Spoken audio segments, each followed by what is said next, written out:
Madam Minister, Excellencies, ladies and gentlemen, it's a great honor and a great pleasure for me to welcome you here to the Austrian mission to the United Nations, to a side event at the 2022 High-Level Political Forum that we're organizing together with our partners, the missions of Italy and Jordan, UN Women, the Ban Ki-moon Center, and SDG Watch Europe.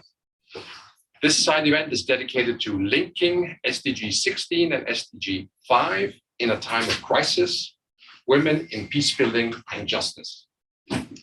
Since last week at the HLPF, we have been discussing the implementation of the 2030 agenda in the light of immense challenges we face today, challenges that span across the whole spectrum of the 2030 agenda, affecting all 17 goals. Now, every year, the HLPF addresses a few goals.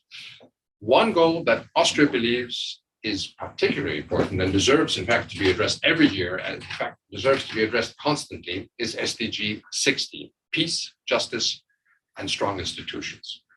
In our view, peace, justice, strong institutions are not only the pillars for peaceful global coexistence, but they're also key enablers for sustainable development in general. And today we intend to link up SDG 16 to SDG 5, highlighting the central role of gender equality and the empowerment of women and girls. Facing our current challenges, women and girls are often on the front lines, impacted disproportionately by crisis, but they are also the first responders and central agents for sustainable recovery. At our side event, we hope to highlight through concrete examples how peacebuilding, rule of law, equal participation, and stopping violence against women are essential for the implementation of the 2030 agenda as a whole. We've been very, very lucky. We've been able to get some outstanding panelists today, speakers, to share their thoughts with us today. Caroline Edstadler, Minister for the European Union and Constitution of Austria. Sima Bahous, Executive Director of UN Women. Adela Raz, Director of the Afghanistan Policy Lab at the School of Public and International Affairs at Princeton. Maria Victoria Cabrera Valeza, CEO of the Global Network of Women Peacebuilders. And Brittany Roser, UN Advocacy Advisor at PAX for Peace. Personally, but there's one missing. Yes, I have to say, as you know, Mr. Fabio Cassese, Director General for Development Cooperation at the Ministry of Foreign Affairs and International Cooperation of Italy. We expect him. We hope he will join us in a couple of moments. He's in the elevator. He's in the elevator, I hear, so I expect him to be here presently. I have to say, from a very personal perspective, I am glad that a panel on SDG 5 looks good from a gender perspective, so I'm very happy that this is not a manual in any way. Now, we're also very happy to have an excellent moderator for the discussion, Monika Fröder, CEO of the Ban Ki-moon Center for Global Citizens. Thank you once again, everyone, for being here today at the Austrian Mission and online, and I look forward to a good discussion. Monika, over to you.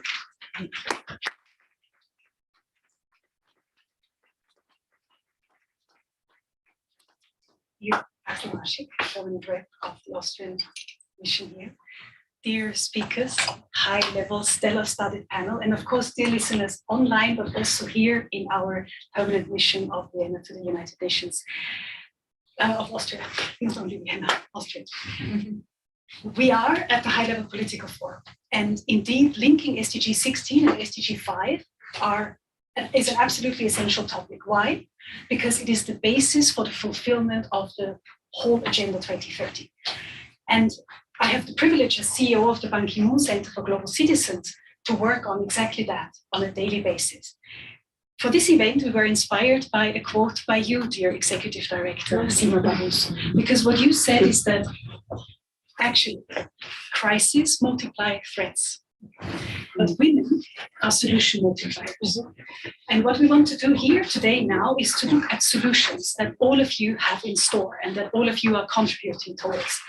We are in times of disturbing crises, but we want to have a discussion on the positive end of things, on the actions that are taken to meaningfully implement not only Resolution 1325, but also look into women in peace building and justice and what can be done in particularly difficult situations like Afghanistan, like the Ukraine, and also in environmental peace building.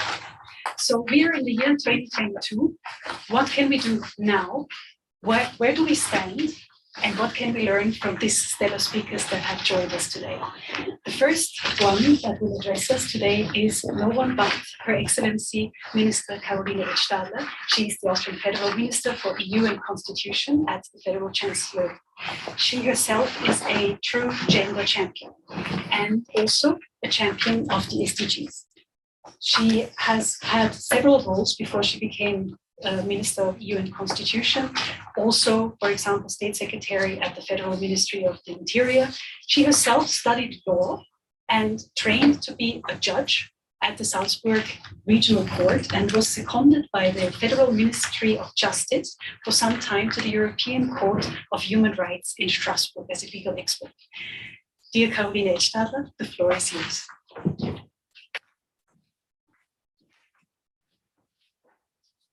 Ladies and gentlemen, excellencies, dear speakers, it is a true honor for me to welcome you all here in New York as a co-host of this, I think, very important side event.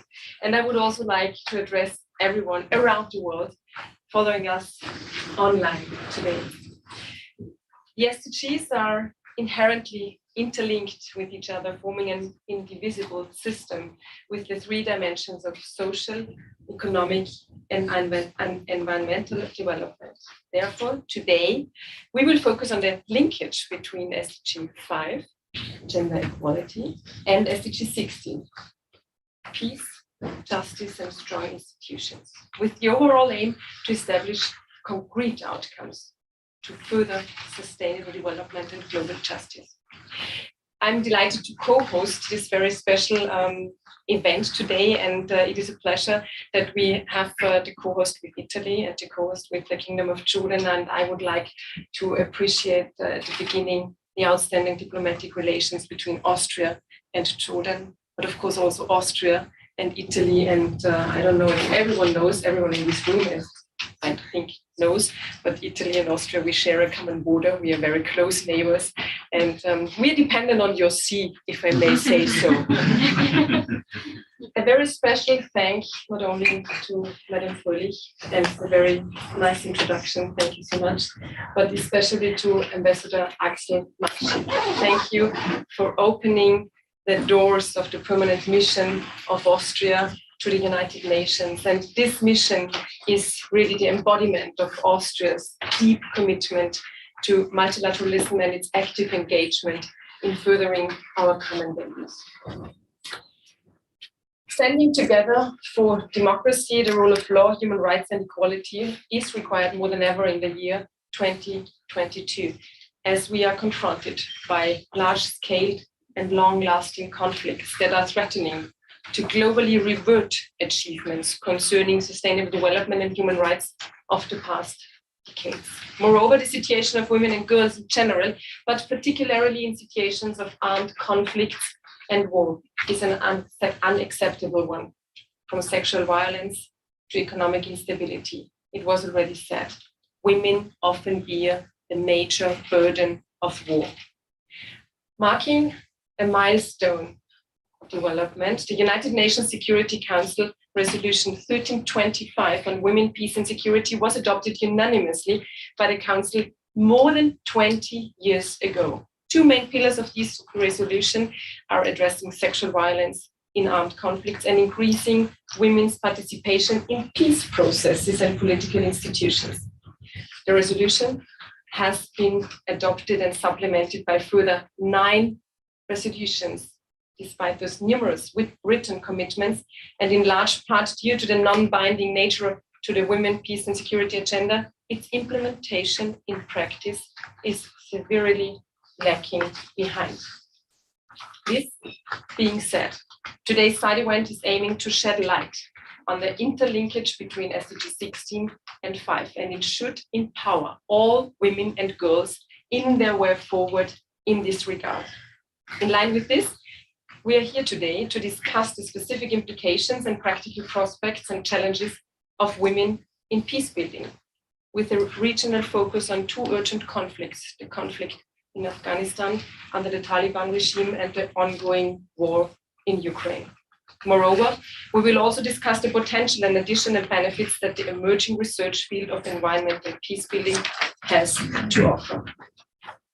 Austria has already accomplished a lot already regarding this work on women, justice and peacebuilding. Primarily, Austria's first voluntary national review in July 2020 focuses on governance, digitalization, women, youth and leaving no one behind, climate action and adaptation to climate change.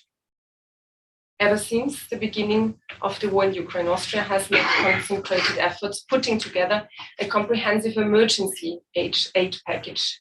Furthermore, the global network of women peacebuilders was supported by the Austrian Development Agency in June for a regional conference in the South Caucasus region, at which women from Ukraine, Armenia, Moldova, Georgia, and Azerbaijan were represented. The Austrian Development Agency is also partnering with UN Women in order to contribute towards the program to accelerate the implementation of the WPS agenda for better conflict prevention and peace building in the Sahel region, with a funding amount, and I may say that, of 1 million euros. 2,230 women are direct beneficiaries of this project. Austria has also made significant efforts to help Afghan women, and I can only reiterate my statement from 1 year ago. It is horrifying and heartbreaking to see how women are treated in Afghanistan in the 21st century. I get goosebumps over and over when I'm saying that. As Europeans, as Austrians, it is of course our duty to support these women.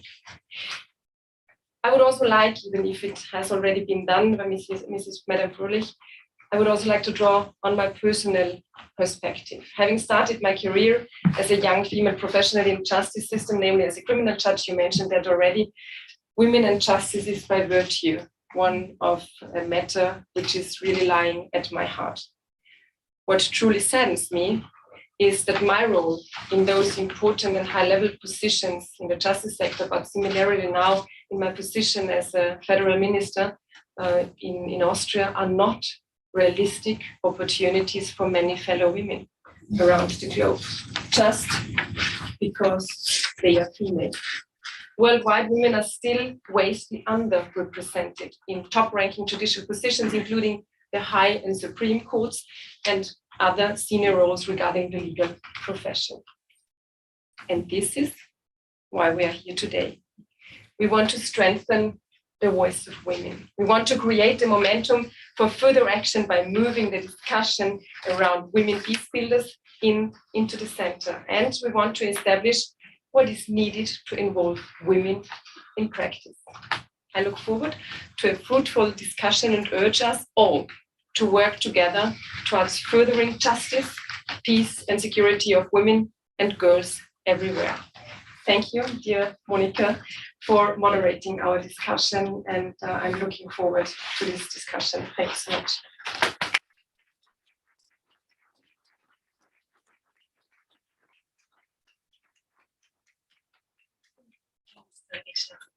It's my pleasure now to welcome the second host country of this event, Italy, and His Excellency Fabio Cassese.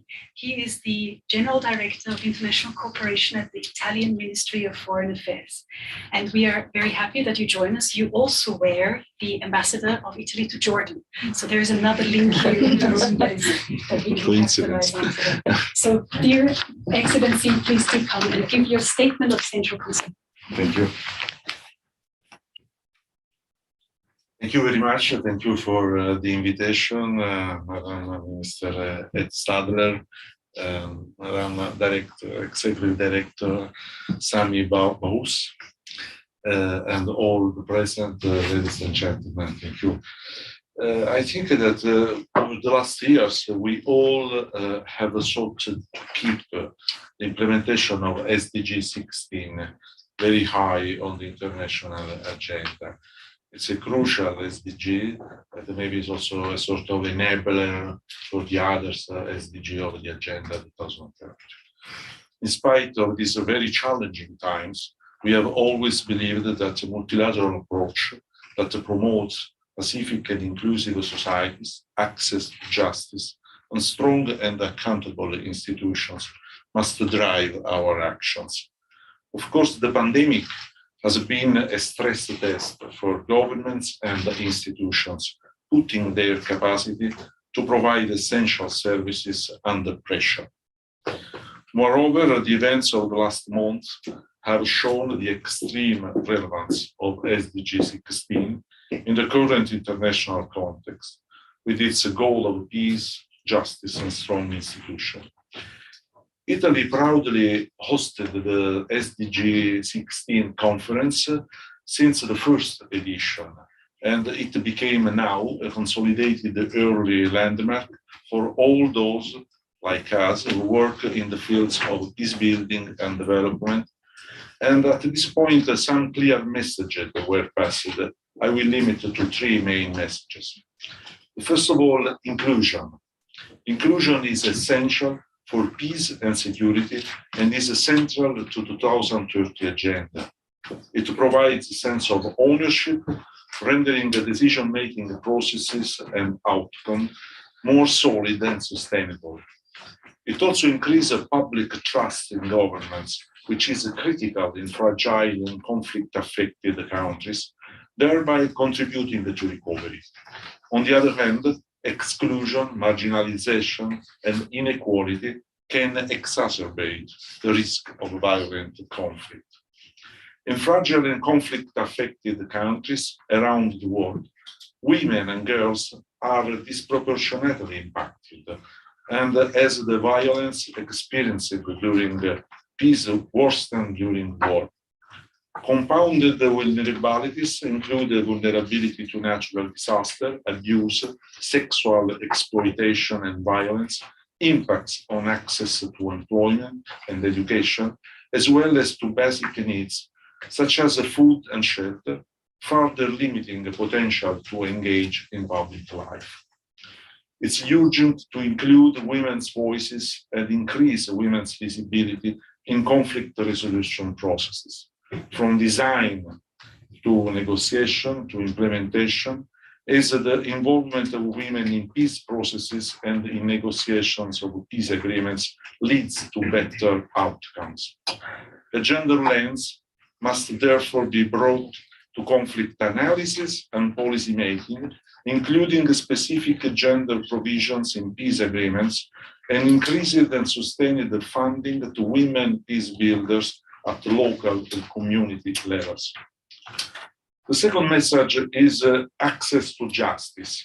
Women and girls worldwide also pay an extraordinarily high price for gender-based violence and domestic violence, as they face challenges which include widespread impunity for crimes committed against them, discriminatory practices by rule of law institutions, and insufficient human rights approach to justice and gender mainstreaming within the justice sector. The lack of access to timely, integrated, and accessible legal and justice support significantly undermines the ability of women and girls to escape from situations of violence and to reach support. COVID-19 lockdowns have increased the instances of gender-based violence, as the shift to e-justice further widens the justice gap for women as compared to men. The third message, and the last one, is the need to repeal gender discriminatory laws in more urgent than ever. It is also critical to promote, enforce, and monitor equality and non-discrimination. Laws on domestic violence and sexual violence in the workplace need to be better enforced. Negative gender norms need to be addressed by working with and through institutions, including through justice sector reforms. I wish you a very fruitful discussion today. The link between the two SDGs is crucial, and I thank also the permanent mission of Austria to organize this meeting, the ambassador. And I am sure that we will continue to work together on this crucial sector. Thank you very much.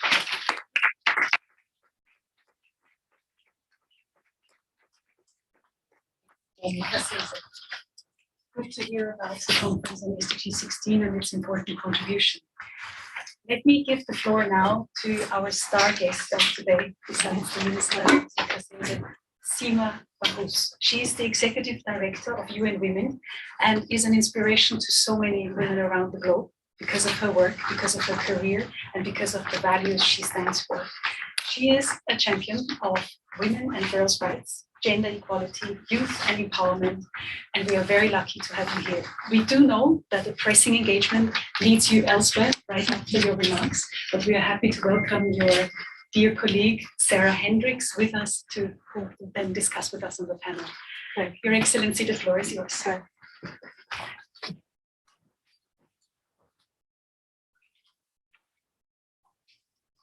Well, good morning, everyone. Good morning, everyone, and thank you very much. I would like to begin by thanking Her Excellency Minister Caroline, Minister for EU and Constitution of Austria, and His Excellency Minister Fabio, Director General for Development Cooperation from the Ministry of Foreign Affairs and International Cooperation in Italy, for your excellent remarks this morning, for co-hosting today's crucial discussion. This is an important discussion at this point of the HLPF. My thanks also go to the Hashemite Kingdom of Jordan, my home country, and to Austria, and to Ambassador Alexander Mashik for providing this venue and this opportunity for convening us. It is a great honor and a pleasure to be here. And I was just thinking as I was listening to all of you and seeing my colleague from the Mission of Jordan here today, the Deputy PR, that it is perhaps a happy coincidence that I myself come from Jordan today, and also I feel like a co-host as well in both capacities, so I'm so happy to be here as well.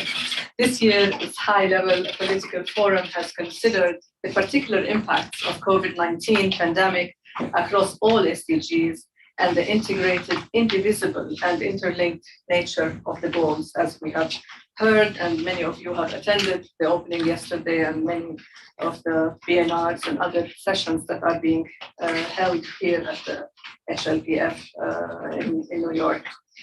Without the achievement of the SDG 5, we will not attain other goals, and we will not attain goal 16 either. Without women and girls at the center of development, we will not have peace and security. Your Excellencies, we are facing sharp challenges on several fronts.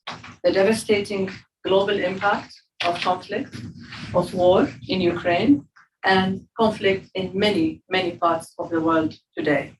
We are facing also humanitarian crises. We are facing pushbacks on the rights of women and girls.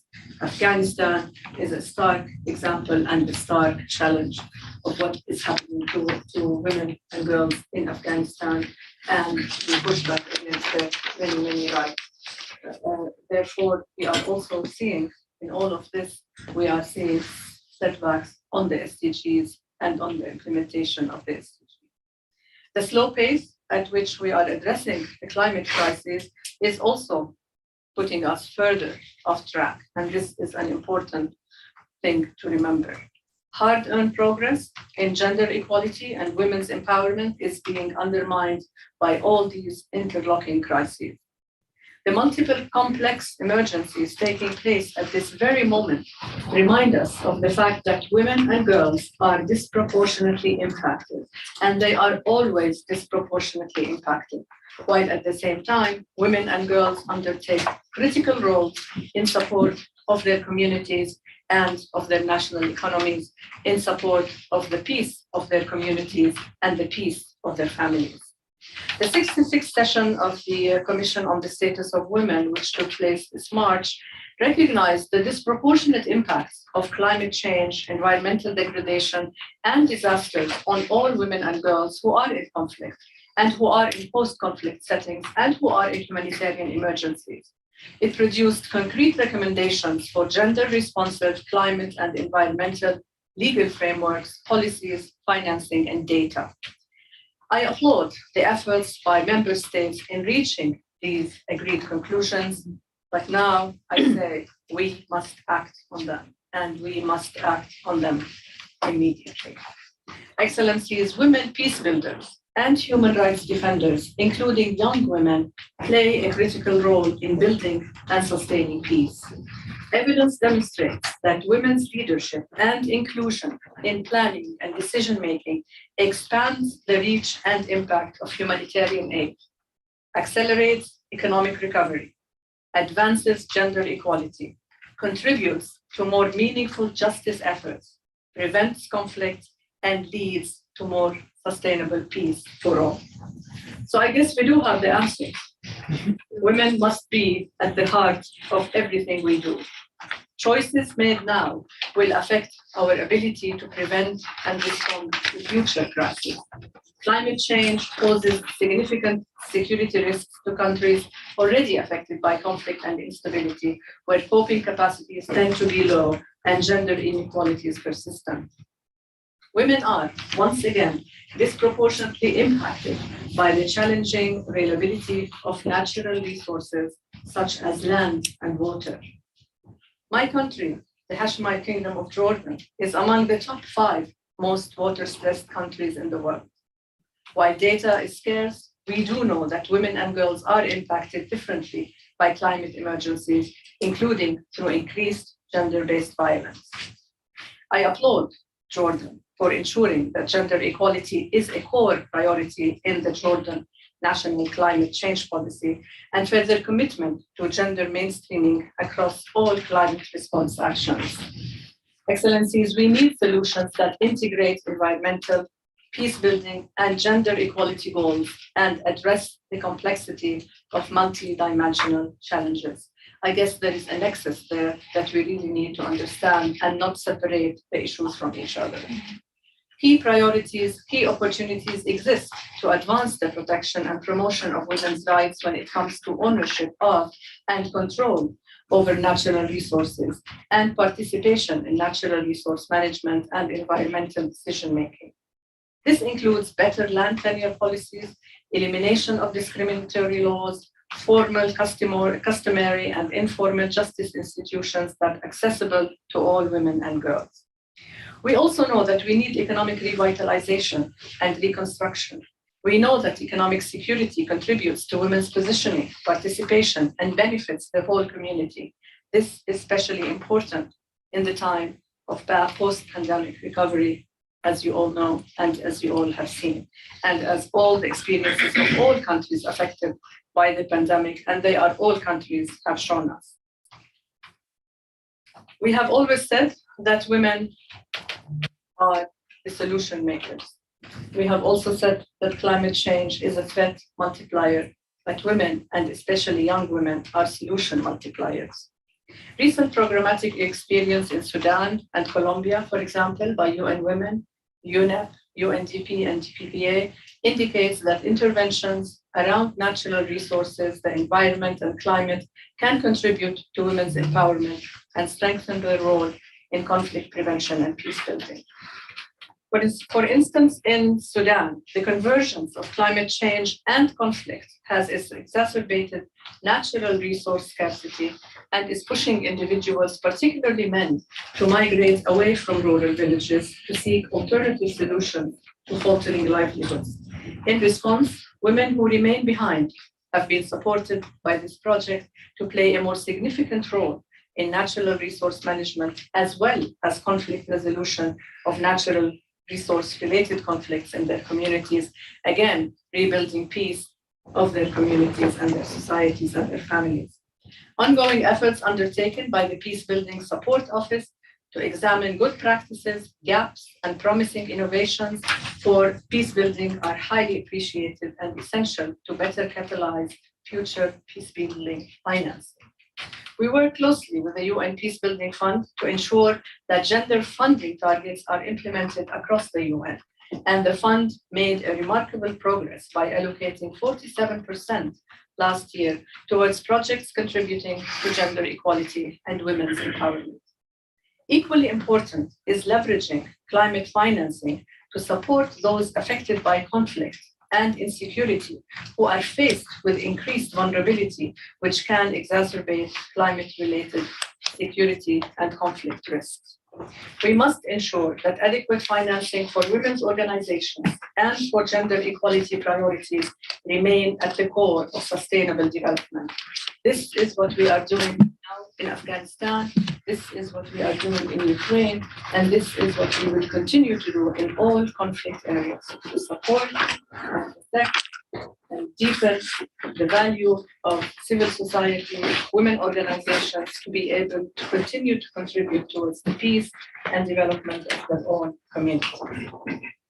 UN Women works closely with women peace builders on the ground.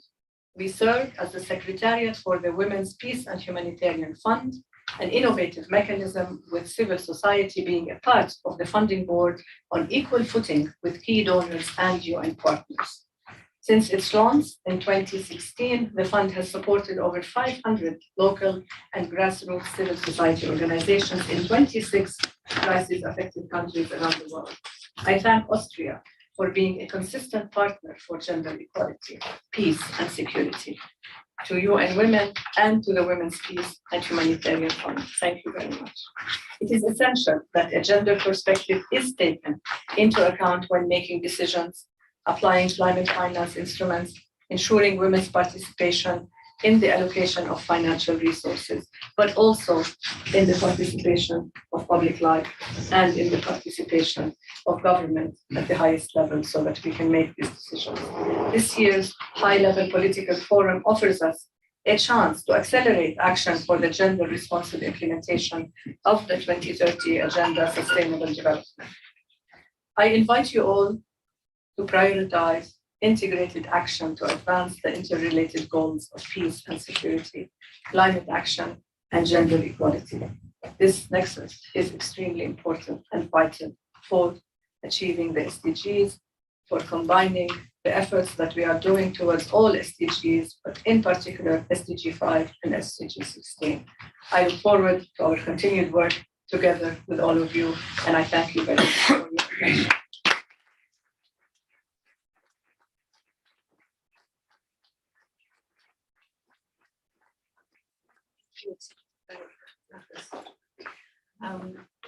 It is my privilege to introduce to you the next speaker. She has a very crucial role to play, not only today, but for communities back home in Afghanistan. Her Excellency Ms. Adela Raz is Director of the SPI, the Afghanistan Policy Lab at Princeton School of Public and International Affairs. They aim to have an inclusive, peaceful, and prosperous outlook for everyone in Afghanistan and also outside in the world to help the country and to help the women that are fighting for the rights. It's particularly heartening that you are here today. I know it's not easy to come back to New York, but thank you so much, Your Excellency, that you're with us today here. The floor is yours.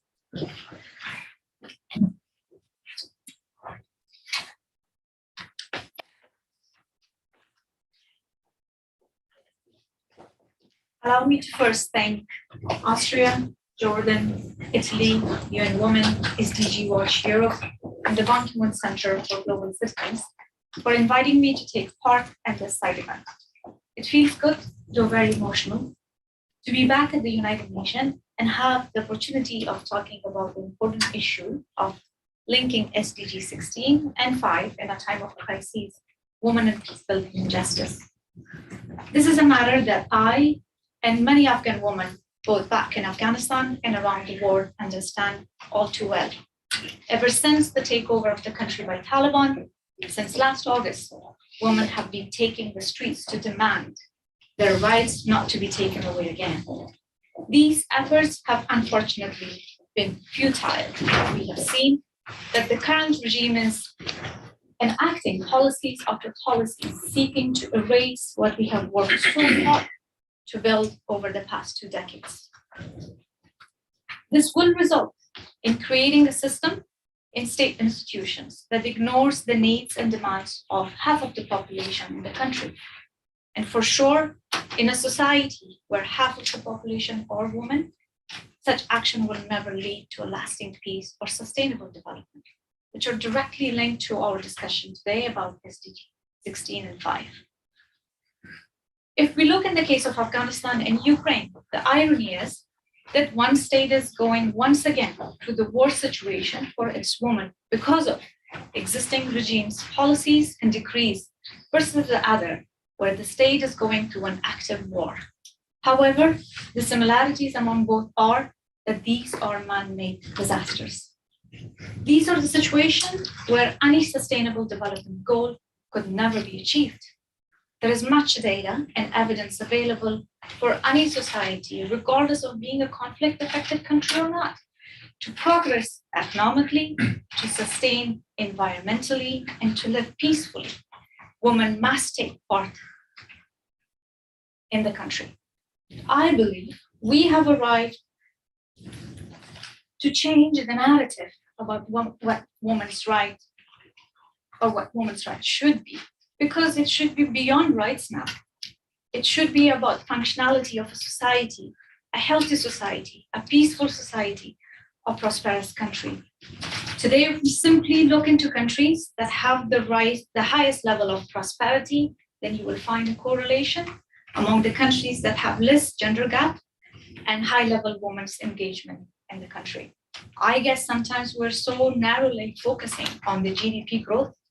Similarly, one can once argue about public rating. I think it's time we revisit our standards of measurement, logarithms of our calculations, and language of our statements, because women's rights is beyond human rights. It's much, much more than the goodwill of a nation. Now, coming back to the women's situation in Afghanistan, here we can make the same argument.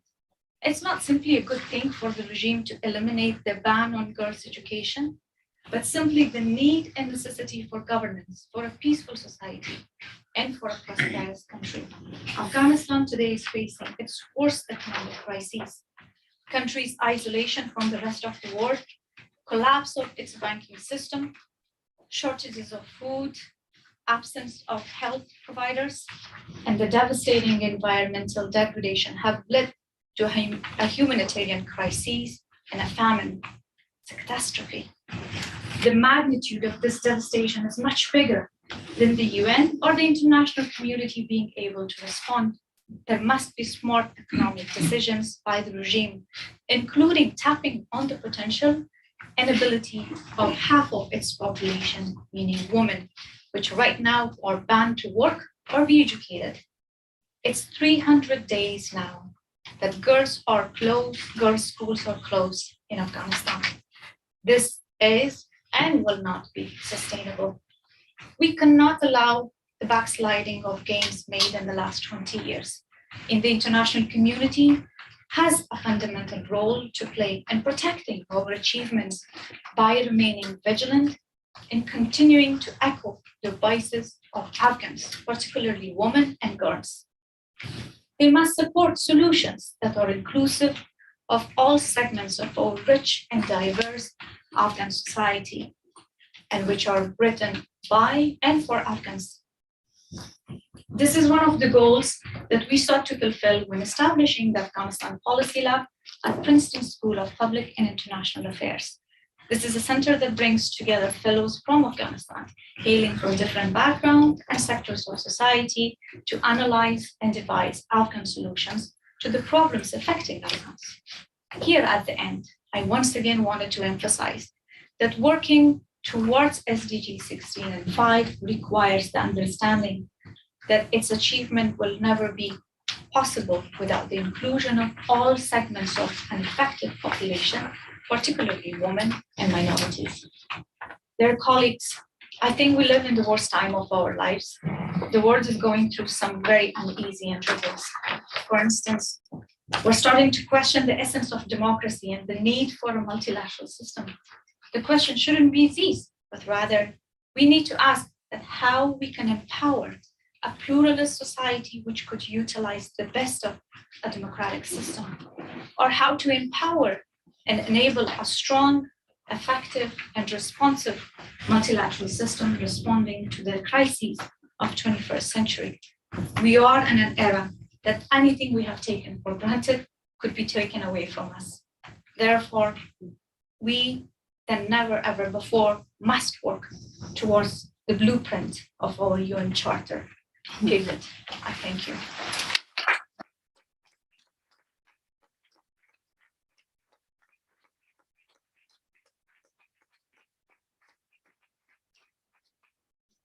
Let's see, but it was true words and touching the heart, I think, of everyone in the room. My next speaker that I would like to introduce to you is CEO Maria Victoria Mavic Cabrera Beleza. She is the founder and chief executive officer of the global network of women peace builders and has been working tirelessly on implementing the women peace and security agenda, not least in the Ukraine. You also are synonymous with localizing 1325 in different contexts around the globe. So let's hear from you, your perspective. Please to take the floor.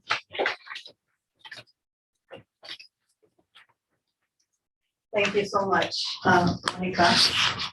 Thanks to the government of Austria, Jordan, and Italy, UN Women, SDG Watch Europe, and the Ban Ki-moon Center for Global Citizens for organizing this important discussion on linking SDG 16 and SDG 5 in a time of crisis, women in peacebuilding and justice. Distinguished colleagues and friends here at the Austrian mission, and thank you, Ambassador Marcik and your team for welcoming us.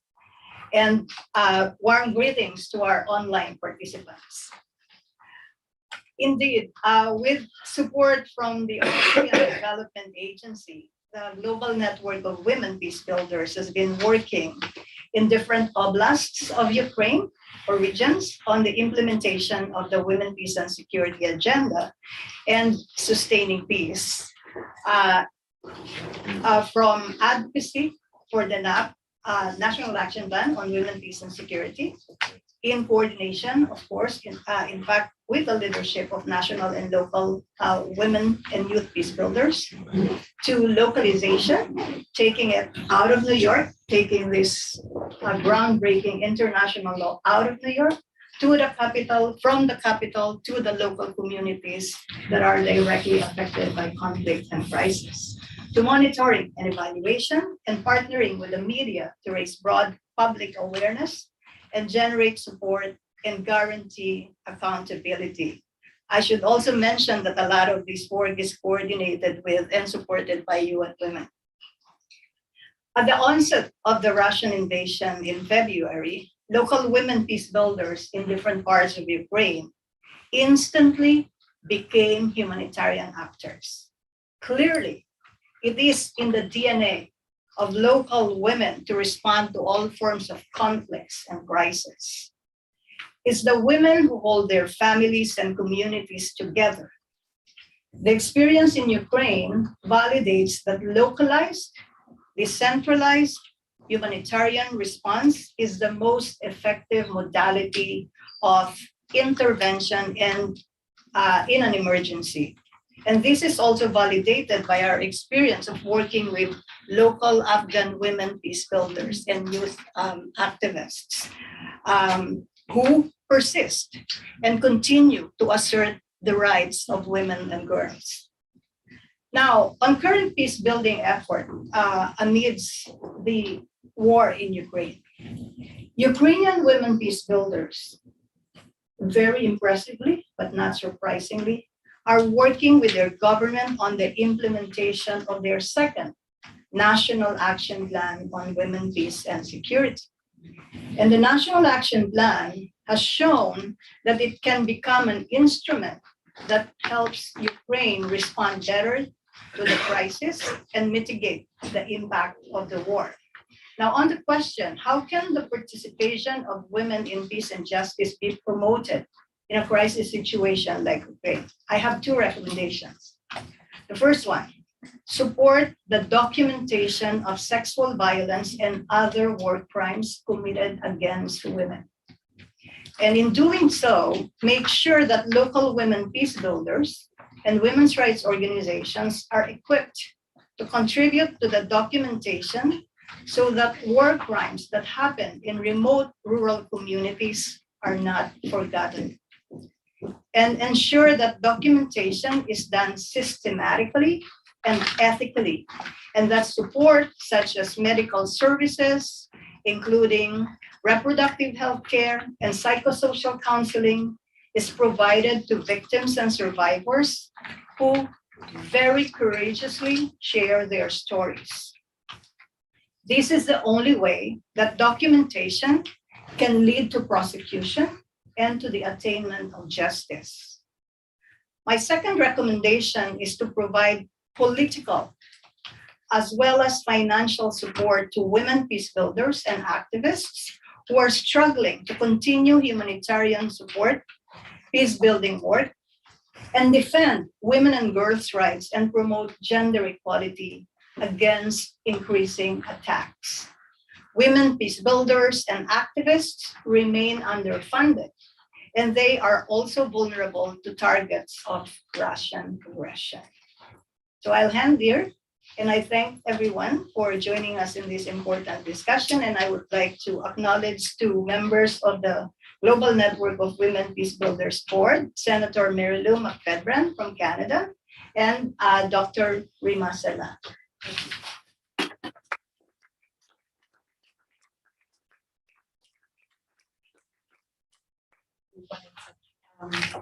My last speaker in this round of giving you ideas for statements of central concern is Brittany Rosa.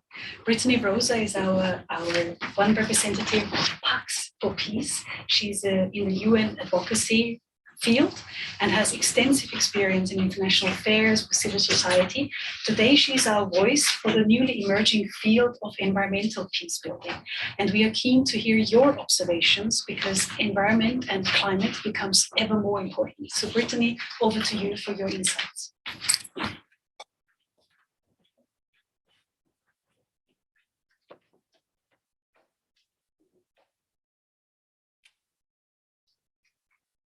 Good afternoon. Very difficult to go after all of these great speakers, but Excellencies, thank you so much. To all my dear colleagues, thank you as well for joining us. Thank you, Monica, for the introduction. Of course, thank you to the co-hosts, Austria, Jordan, and Italy. Serendipitously, I'm leaving on a flight for Italy directly after this to start my holiday. So yeah, you're getting me very chipper. About to head to Venice, so I'm very excited. Yes, thank you so much for this opportunity. Environmental peace building is definitely a burgeoning field. Climate peace building.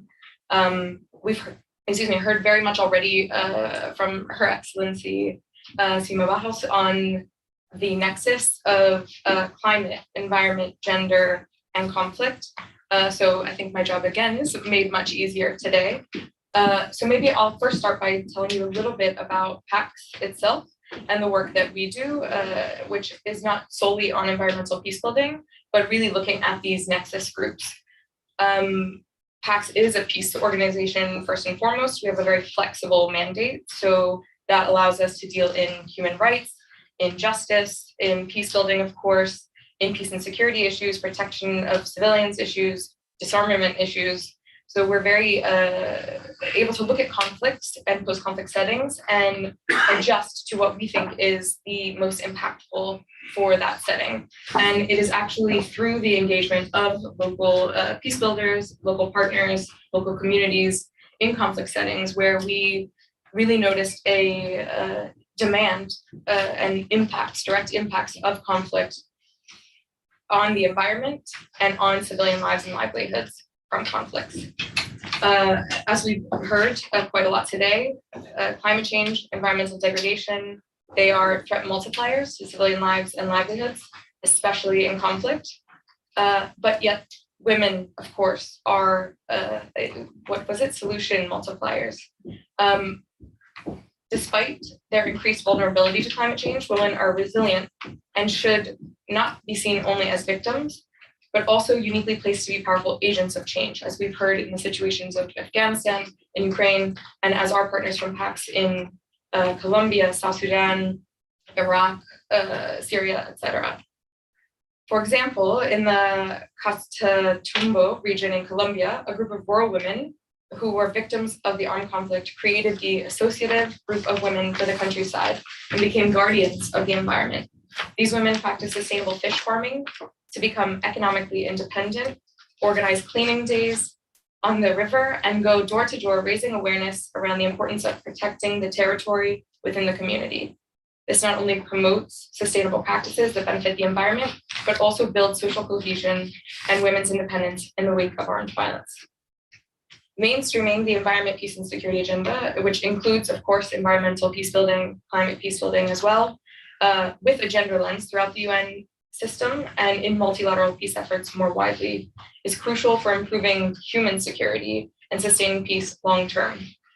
By ignoring the stress climate and environment impacts put on existing socioeconomic inequalities in society, including gender, we're enabling cycles of insecurity and conflict to continue by risking civilian health, civilian livelihoods, and access to resources necessary to sustain life and sustain peace. Therefore, continuing to have these conversations at the policy level like we are here today, linking gender, linking the environment, exploring the climate, environment, gender, and conflict or peace nexus is vital to advance this agenda. Bringing these issues into discussions into, for example, the Peacebuilding Commission around climate peacebuilding, and the Security Council around climate security, but also explicitly environment, peace, and security in a more holistic way. Much further is necessary for ensuring their policies address the needs of all civilians and marginalized groups by taking a people-centered approach to peacebuilding. Local partnerships, including engagement with women environmental peace builders, are imperative for understanding the unique challenges and elevating their voices to empower them for decision-making and to inform effective policies. By prioritizing human security and critically looking at how climate change and conflict-linked environmental degradation impact marginalized groups, including women, differently, peacebuilding efforts and policies meet their needs by taking a people-centered approach specifically to protection, but also to peace and justice. Thank you.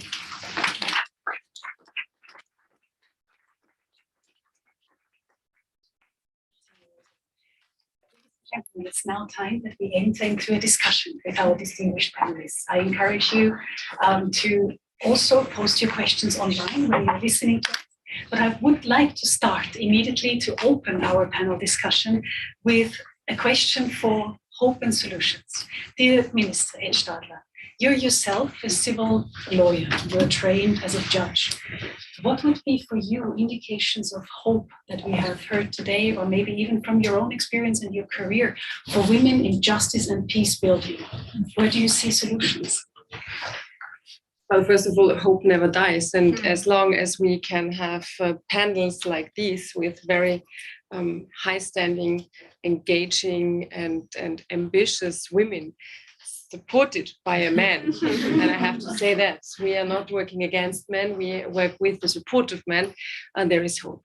There is hope to give more visibility to the facts we were hearing from all the speakers, that women are not there where they should be. I think no one is questioning that women can do everything what men can do also in the meantime, but still we are not there. And it was also mentioned by some of the speakers, the pandemic, the COVID-19 crisis showed us that some systems are reverting, that you mentioned that very clearly, and it is so visible in Afghanistan, that 2 decades of work in human rights, in rule of law, in rights for women are now backsliding. And for me, the hope is that we do have the 2030 agenda, that we have the chance to make it visible, that we have this HLFP today and yesterday and tomorrow in New York, and that we will spread it to the world, that we will fight for the rights of women, that we will support women who have no rights at the moment, or not the rights which they deserve to have. And of course, you have different levels where you fight. In Afghanistan, it's another thing than in Austria, for example. But still, I think there is a common understanding that the problems, while they are different, in the core, they are the same, because it's about gender equality. It's about same chances for everyone. And that gives me hope to be in a setting like that and to have, I hope, many followers also online, not only in the room, but also in the room. And I would like to thank everyone here. Thank you, Minister. You gave me the ideal segue to turn the floor again to Your Excellency Ras, because indeed, how can we safeguard the achievements of the 2 decades of the 18 years? How can we protect and safeguard the achievements? What is the role of particularly your institute in this? Sure. I think it's often really hard to look into a situation like Afghanistan, and it's very fresh. It's very devastating. I think we're all emotionally still not in the right place to probably logically be able to think. But in the midst of all this, I think I still hang on to hope. And my hope is the people of Afghanistan. And my hope is the women of Afghanistan. My hope is the younger generation of Afghanistan. They make 70% of the population, women half of the population.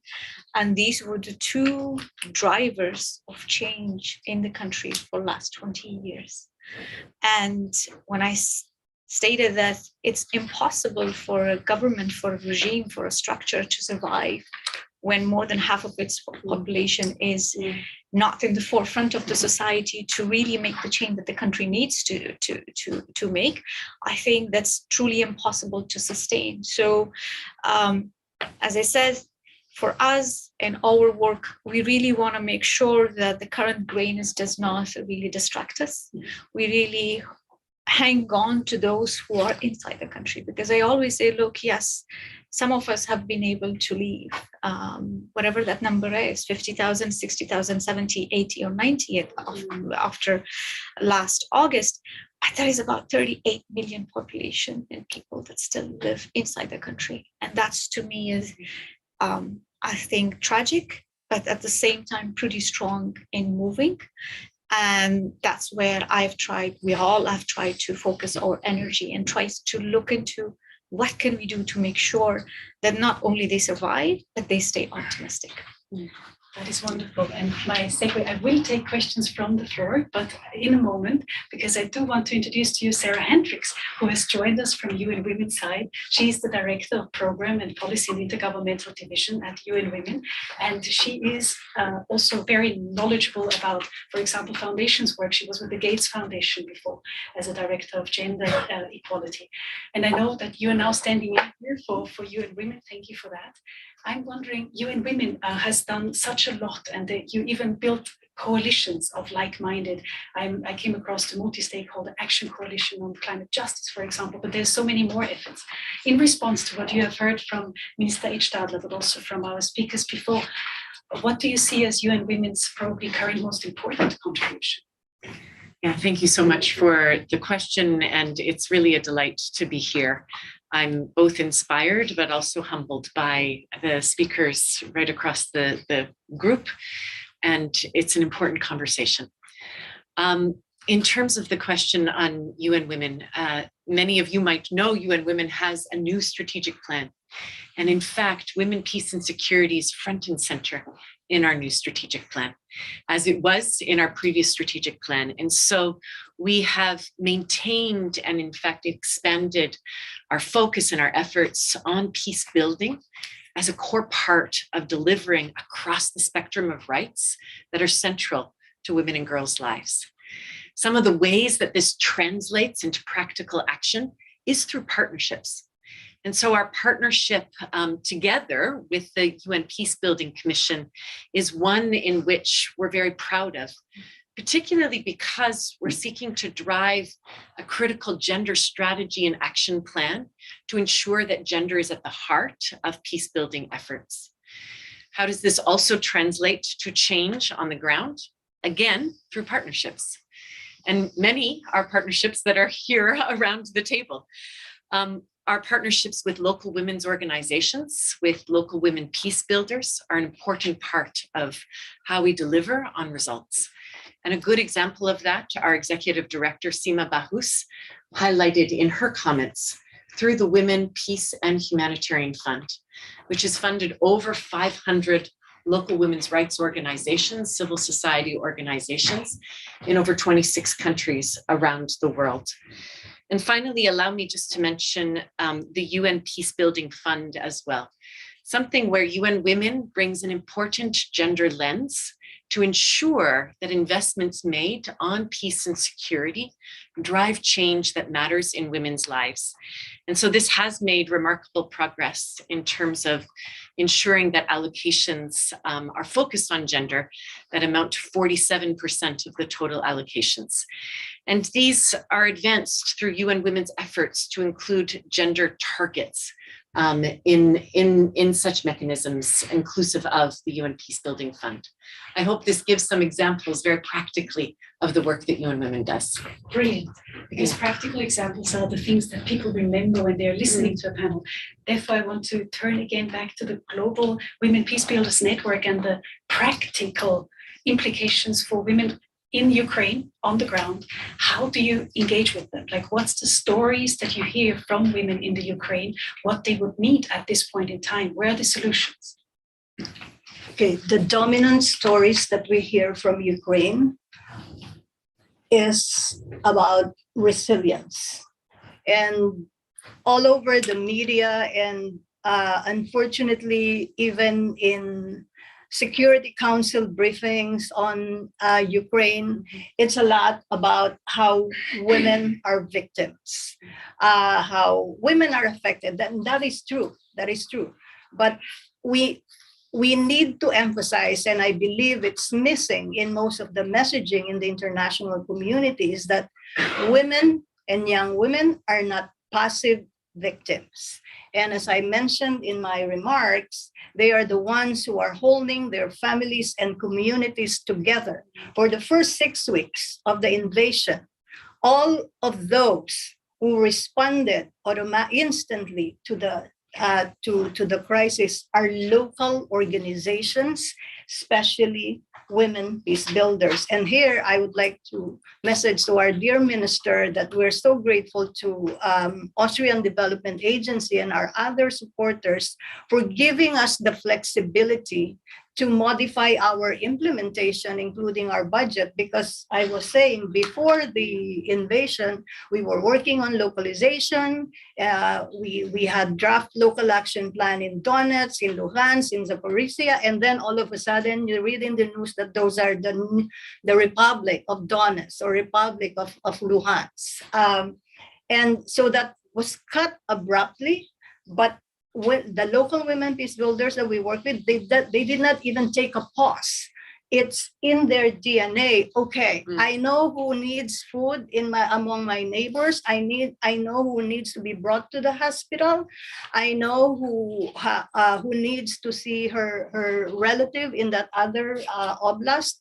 They just acted instantly, and because of the flexibility that we were given, immediately, less than 2 weeks after the invasion, we were able to make cash transfers to our partners. So it's the resilience, the story of resilience, and the story of continuing peace building amidst this unimaginable atrocities. Thank you for flagging the resilience element. I know that debates like, for example, the conference on SDG 16, you alluded to inclusion, access, and repelling some of the laws that exist. Out of those, I mean, all of them take, to a certain degree, stamina and resilience.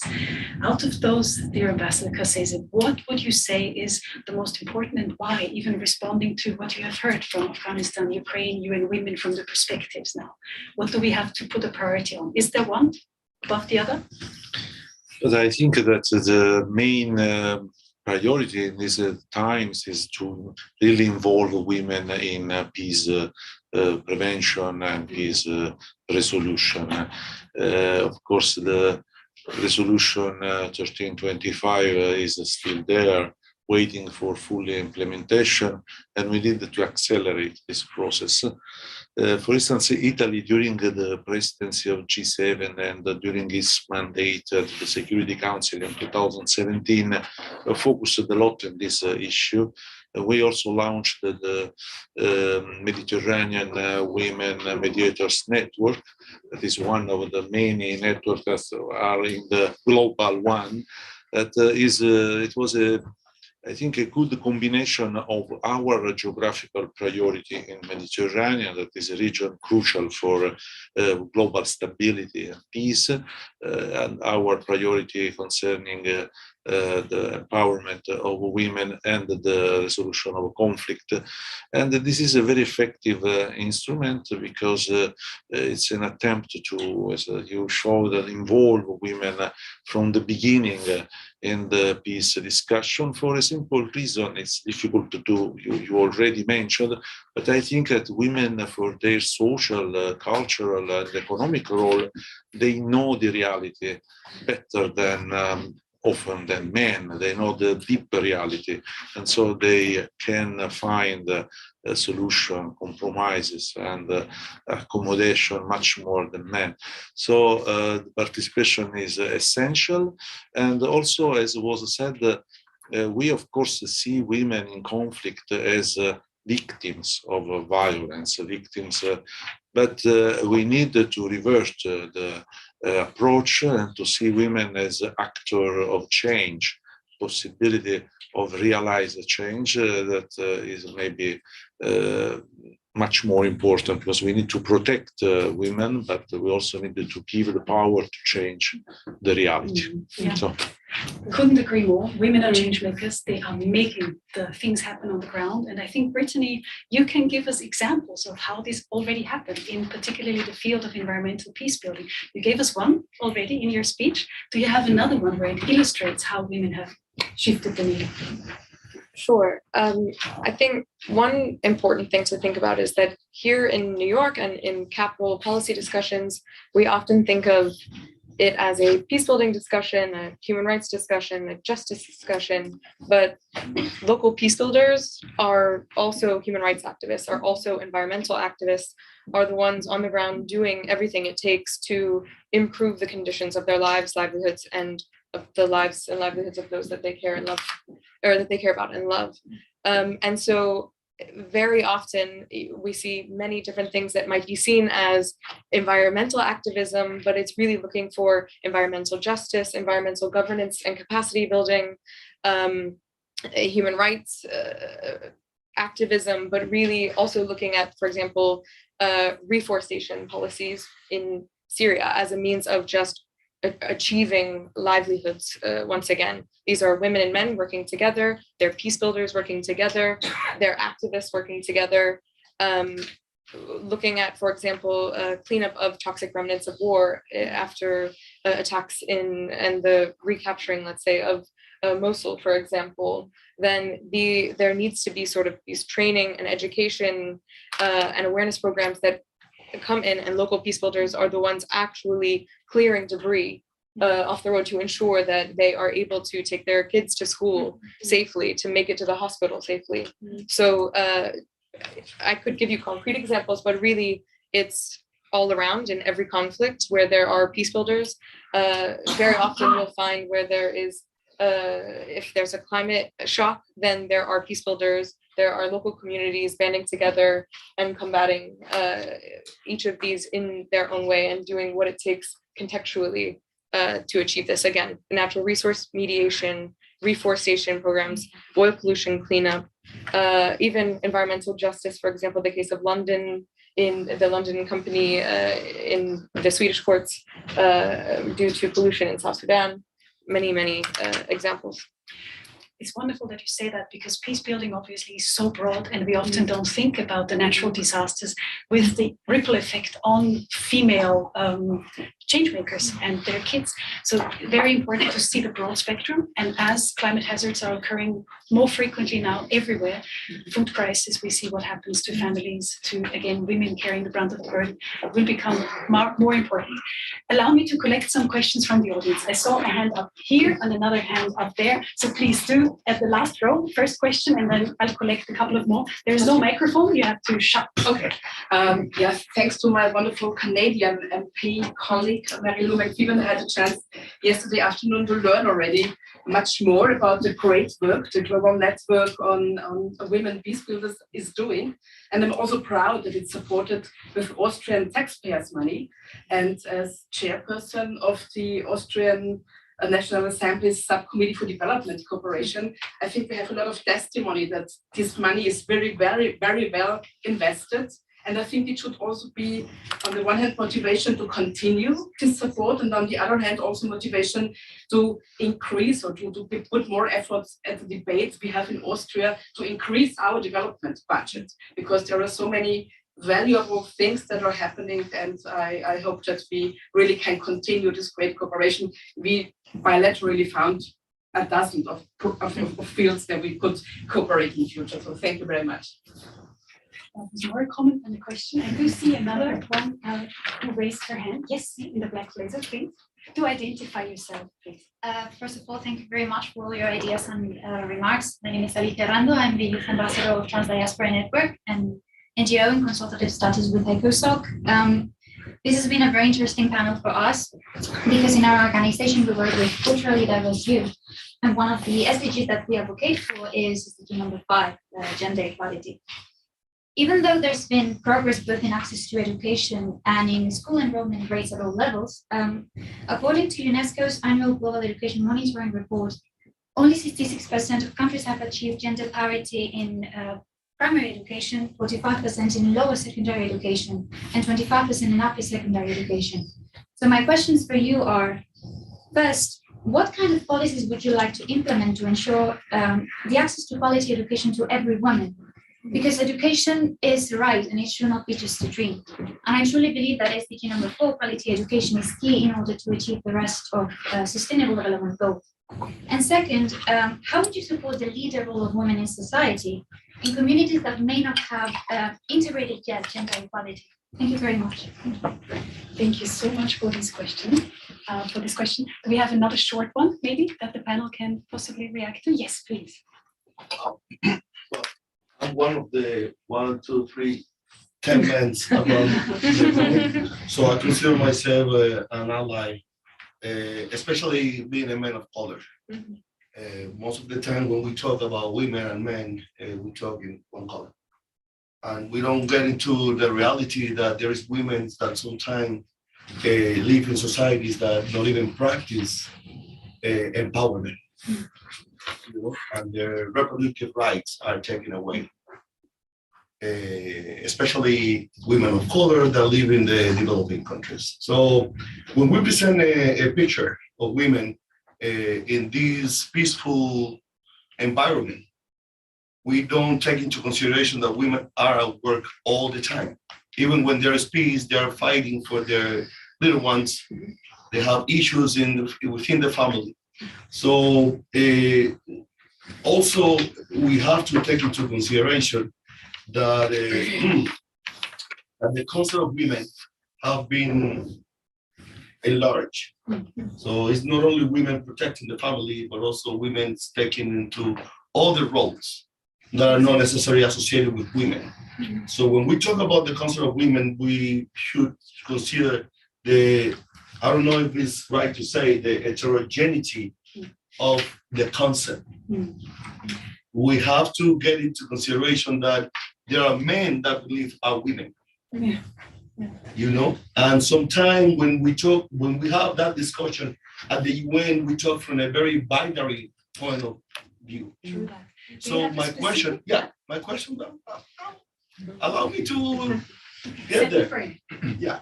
So my question is, okay, how we are going to take into consideration the stories of local women, not at the statistic level, but local histories that made the statistic even more powerful. Because what's going on at the UN right now, there's a lot of numbers, there is a lot of data, but there is no a real story that can change the narrative of how we engage women in relation to power. Thank you so much. Thank you for that comment. So, education and storytelling. Who wants to react to the remarks that have just been made also by the parliamentary representative? Anyone to add to storytelling, the education importance? Yeah. Well, I can start, probably coming from a country where that right is taken, and lived in a country that once, when I was there, the same happened to me 25 years ago. When I was there, the same thing. I couldn't go to school for 5 years. I stayed at home. So I truly know what it means to young girls in Afghanistan right now when they look up to the world. And we all talk about access to justice, to the Supreme Court, to be in a position of power and leadership, but their basic right to simply know how to read and write, that's taken because they're just women. I think where I grew up and where I was raised, with concrete examples, I've seen how powerful it is to educate a society.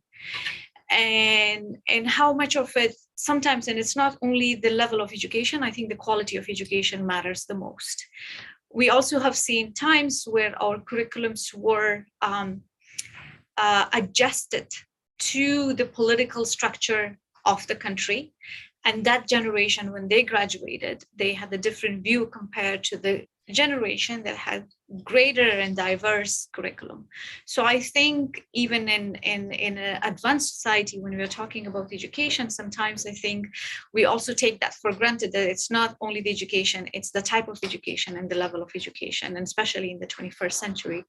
So I hope that when UN has this debate here, only, and again, coming to the numbers, it's not only how many women or what percent of girls are educated, but it's also important what type of education they are receiving, and the quality of it and the curriculum that's built. And trust me, UNICEF does play a role.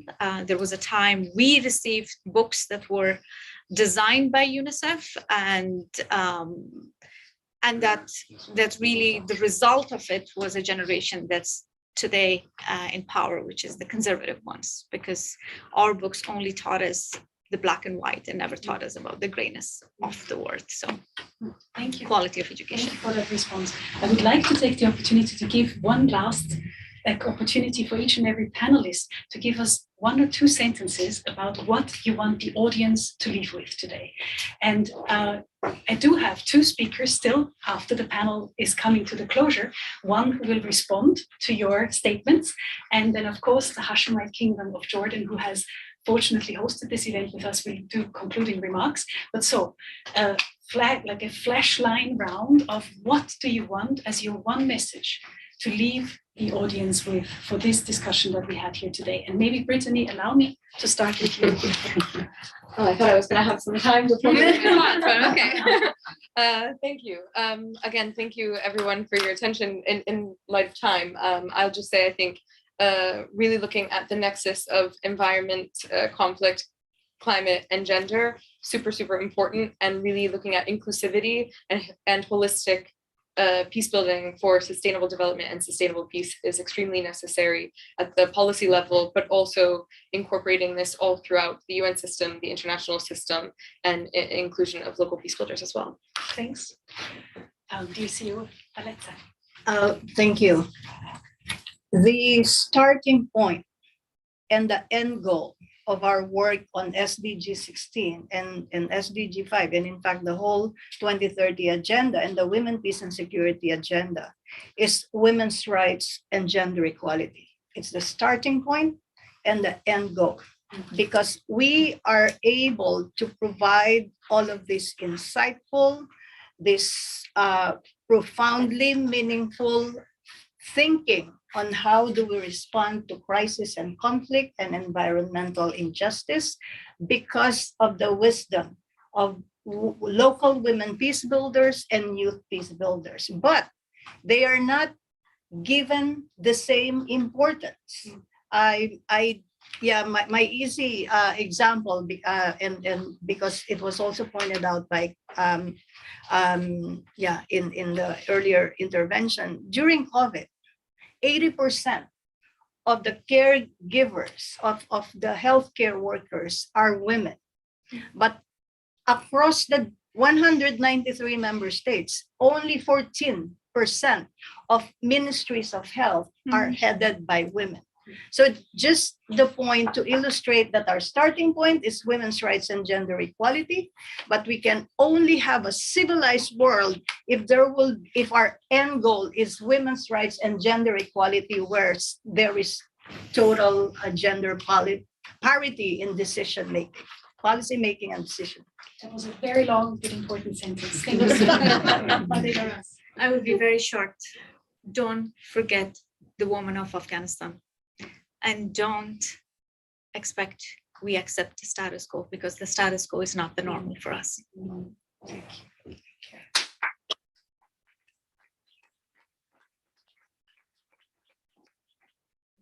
Sarah Hendricks. I think building on that point, we've heard that women are critical to solutions.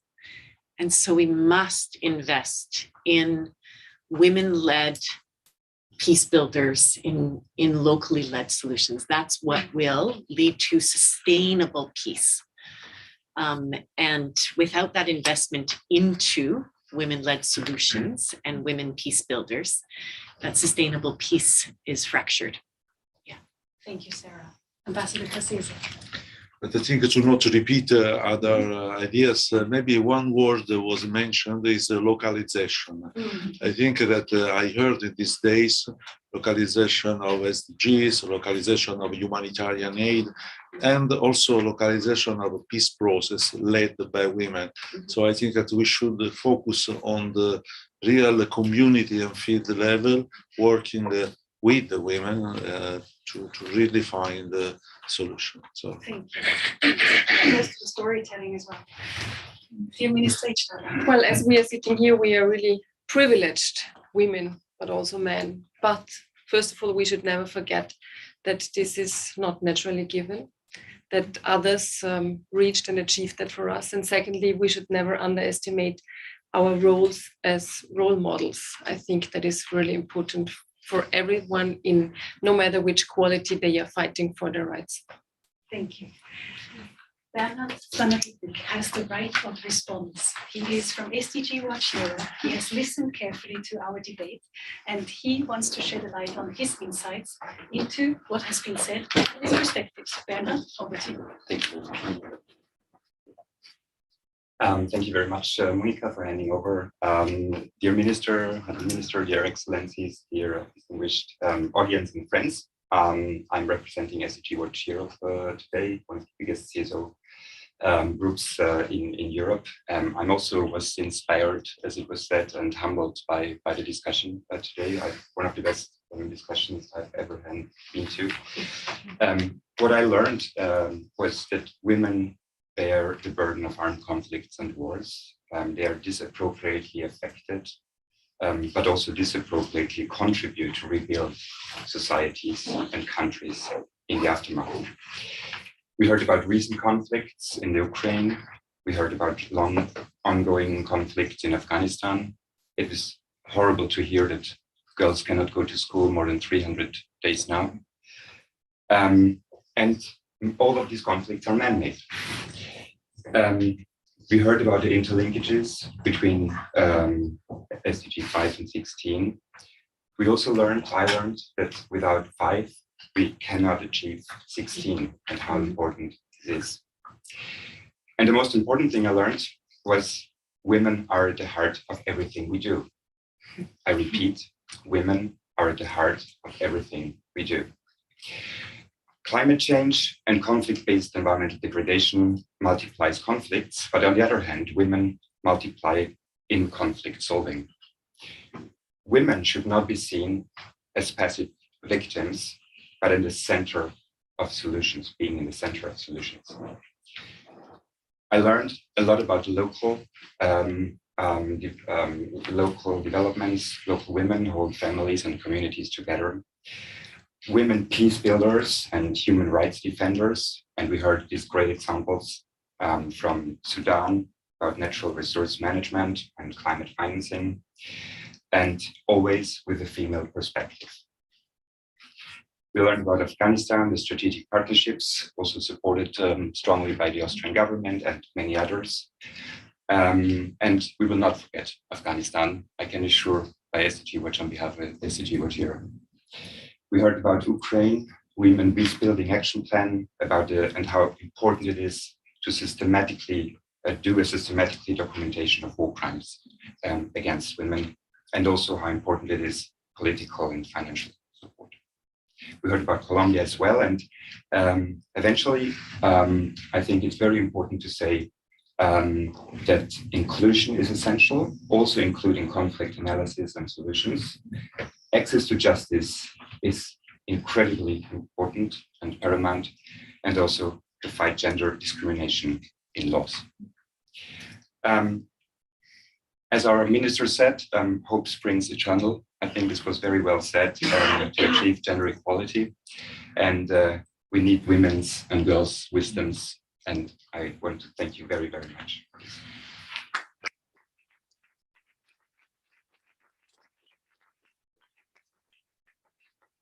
Thank you very much, SDG Watch Europe.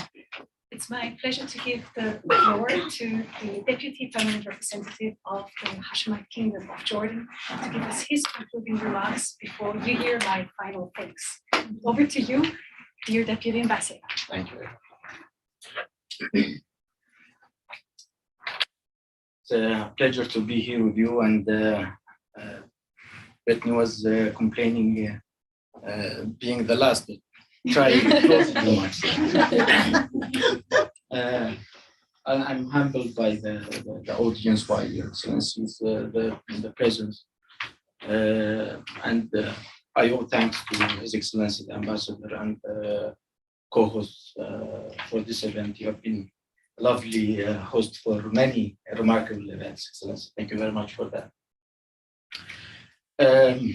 It's very difficult, Excellencies, when you want to summarize the value of women empowerment and the role of women, that the way it should be in our civilized world. There was a question by Your Excellency, where should we start, or where should we assign our starting point?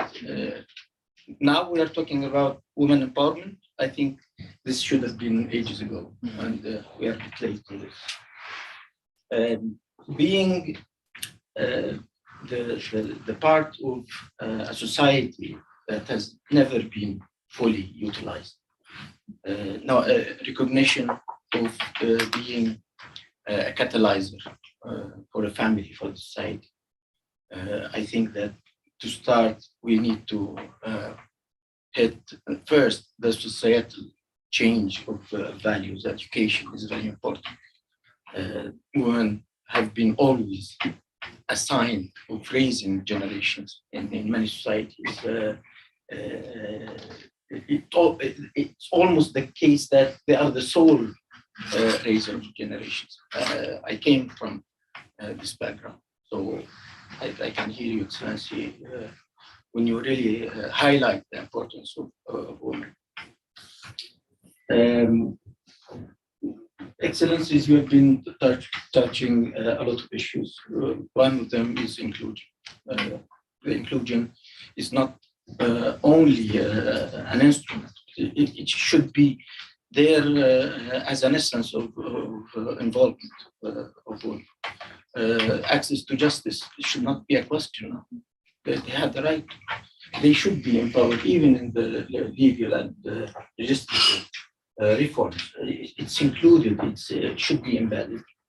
The idea of having a nexus of how we connect women empowerment. I think that there is an organic relation between women empowerment and whatever we do in our daily or in our international sphere of cooperation and communication. Allow me, Excellency, just to seize the opportunity to maybe reflect something of what we do in Jordan regarding this very important issue. Jordan has taken many steps to help advance gender equality and ensure that women are able to regain momentum from the societal change consequences seen in raising job loss and increased household burdens, aggravated by the pandemic impact on women positions, worsened by female unemployment that reached almost 30% in 2020. I would like first to underline that Jordan has devoted great efforts over the past years to address gender gap across different areas. These efforts are primarily spearheaded by a permanent ministerial committee established at the Prime Ministry that its core mandate is to mainstream gender into the governance structure, priorities, and work. As a result, in 2020, the gender mainstreaming policy and its implementation plan were adopted, with the aim of institutionalizing actions and strengthening capacities to implement policies that support justice, gender equality, and women empowerment. Jordan's commitment to gender equality is being advanced in the legislative fields, constitutional amendments affirming women's role and value, in addition to legal reforms of personal status law and adoption of protection family violence law. Economic empowerment is very important, Excellency. We think of women as catalyzers. We think of them as lifters to mitigate impact of not only conflicts, but crises also, like pandemics. Jordan will continue with efforts to mainstream gender equality in public sector, review legislation, and strengthen capacities to deal with violence against women, support policies aimed to encourage flexible work and improve working conditions, and to accommodate the needs of women, and to enable them to be fully utilized as an active producing part of the community. Thank you very much.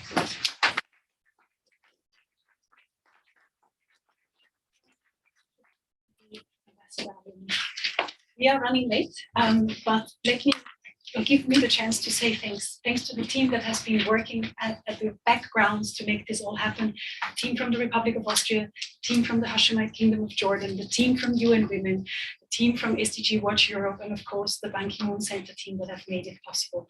Thanks so much to all of you for your attention, for your dedication to the subject. Big round of applause for our panelists once more.